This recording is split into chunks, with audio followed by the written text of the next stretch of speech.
Méditons avec le pasteur Ertis. Méditons avec le pasteur Ertis, dimanche 9 février 2020. Nous méditons selon le programme de la Ligue pour la lecture de la Bible et son lecteur de la Bible nous propose Jean 7, 53. C'est juste un verset et nous allons enjamber jusque le chapitre 8 au 11e verset. Jean chapitre 7, verset 53. Jean chapitre 8, du 1er au 11e verset. Il est question de Jésus-Christ et la femme adultère. Pour ce faire, le lecteur nous propose quelques questions telles que: y a-t-il une promesse? Quel verset m'interpelle le plus? Pour ma prière, y a-t-il quelque chose que Dieu me montre dont j'ai à me repentir, auquel croire et obéir, pour lesquels le remercier et le louer, pour lesquels lui formuler ma demande? Prions. Seigneur, merci pour ta grâce. Oui, si tu n'étais pas venu, nous serions tous morts dans nos péchés. Laisse que ta grâce abonde encore au milieu de nous. Laisse que ton Saint-Esprit nous remplisse maintenant et nous parle. Amen. Nous vous saluons dans le merveilleux nom de notre Seigneur et Sauveur Jésus-Christ. Bon dimanche. Nous allons commencer notre méditation au premier verset. Comme nous l'avions dit, il est question de Jésus et la femme adultère. Après toutes les contestations au sujet de Jésus, à la fin du chapitre précédent, chacun rentra dans sa maison. Dans ce monde, chacun a son domicile. Mais du Seigneur, il est dit, au premier verset de notre chapitre, qu'il s'en alla à la montagne des Oliviers, où il s'était souvent retiré avec ses disciples. C'est là qu'il endura les angoisses de Gethsémane et que peu après, la troupe conduite par Judas se saisit de lui. De là, il monta au ciel et c'est là qu'il posera les pieds selon la prophétie de Zacharie 14, 4, lorsqu'il viendra pour régner. On peut aussi lire Actes 1, 11 et 12. Il passa sans doute la nuit sur cette montagne, car au point du jour, il vint au temple. Le mont des Oliviers est près de Jérusalem et domine cette cité dont la vallée du Cédron les sépare.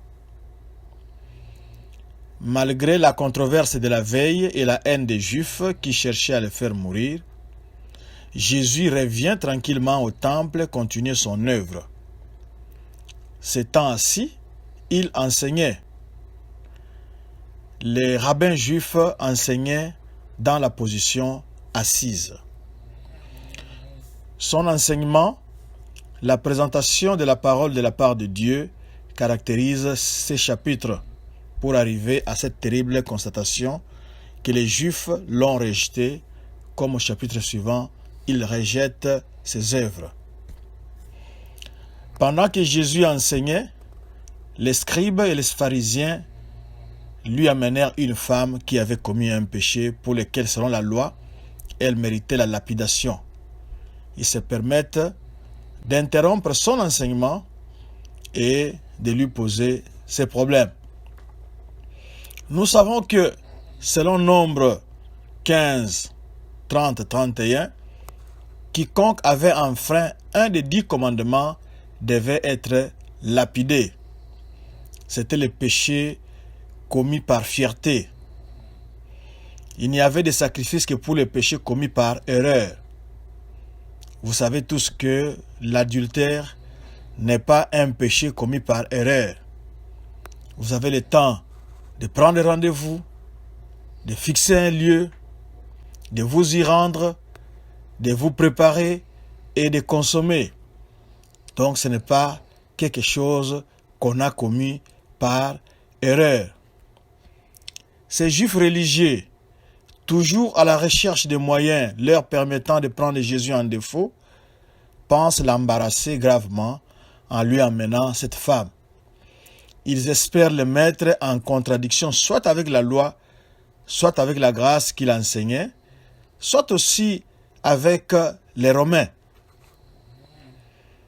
Ils lui rappellent que Moïse a commandé de lapider ces pécheresses et lui disent « Toi donc, que dis-tu » Or, il disait cela pour le prouver afin qu'ils eussent de quoi l'accuser. Ça, c'est au verset 5 et 6.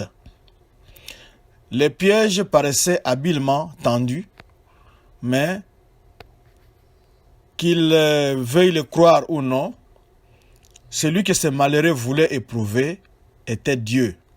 Donc, il voulait éprouver Jésus-Christ qui est Dieu, quoique devenu homme.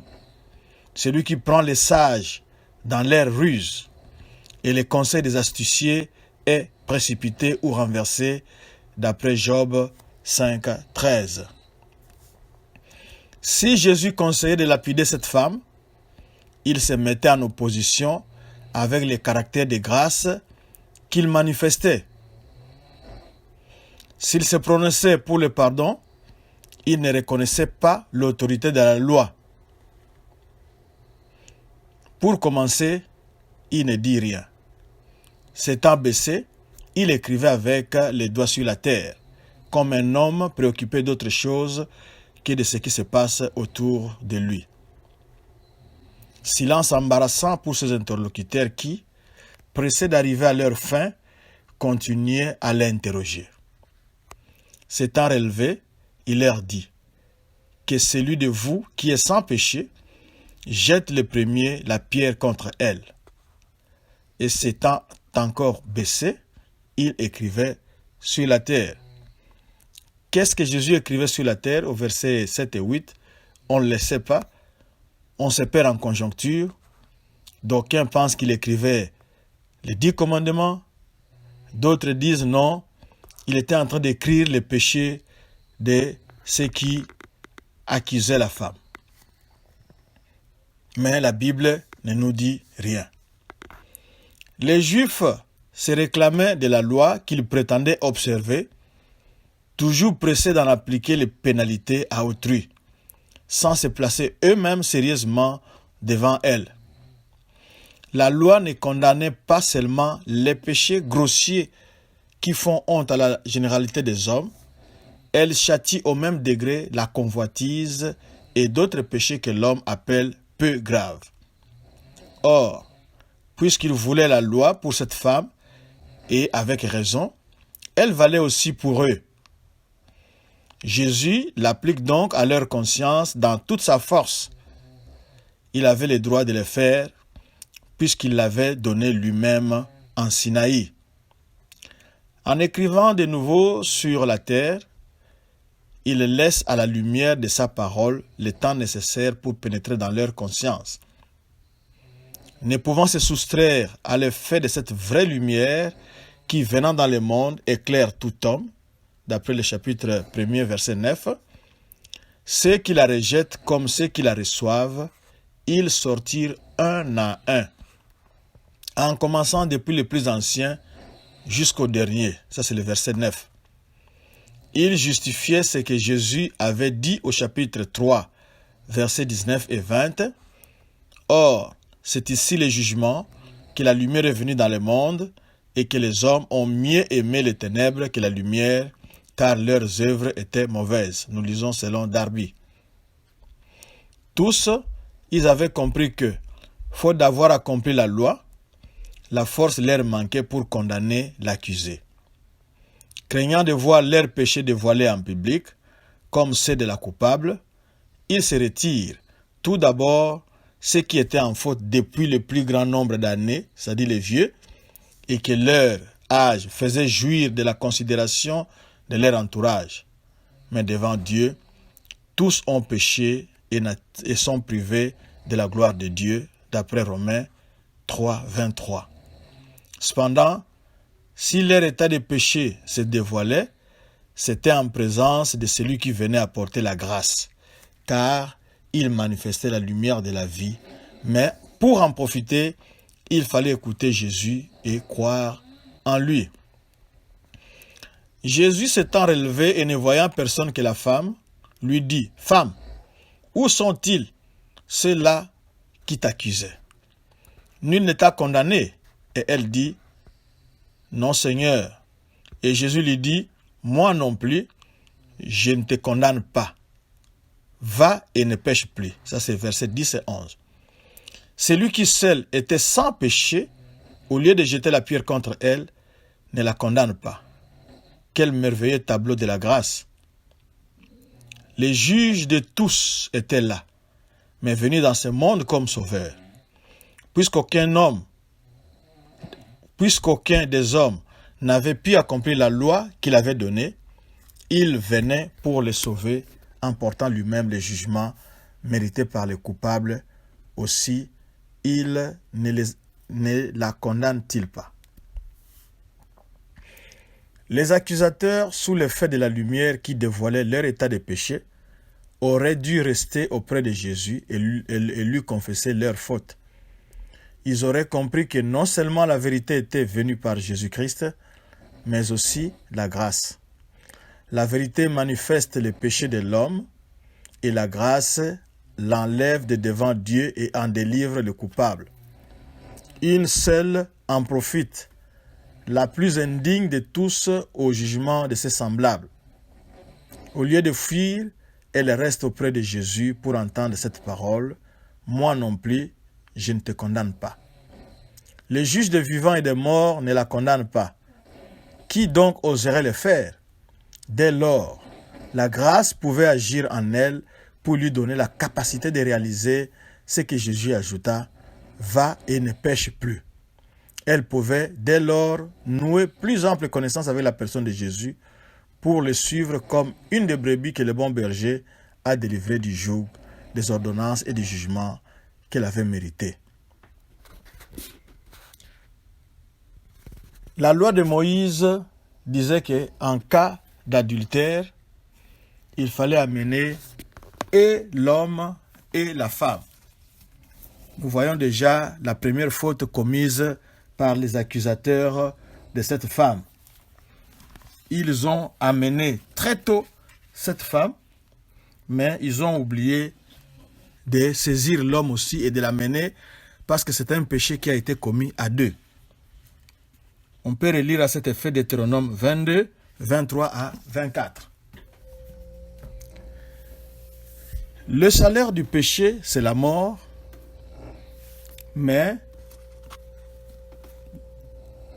nous avons le don gratuit de Dieu, c'est la vie éternelle en Jésus-Christ, notre Seigneur.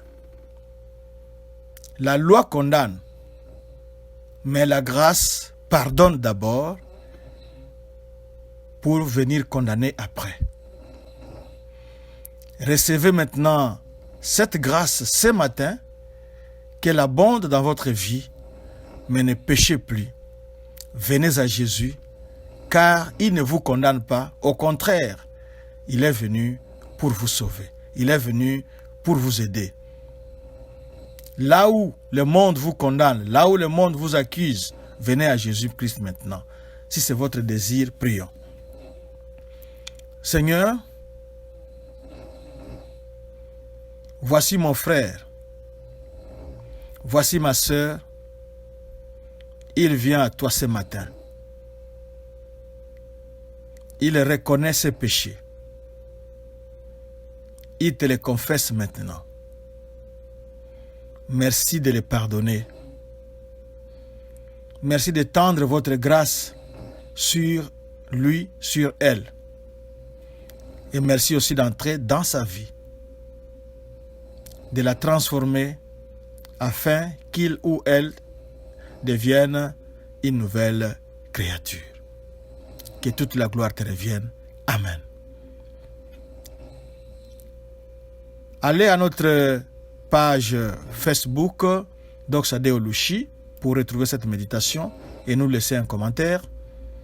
Vous pouvez aussi faire un tour par Doxa-Deo Lubumbashi sur YouTube ou Twitter, ou carrément visiter notre site internet www.églisedoxadeo.com.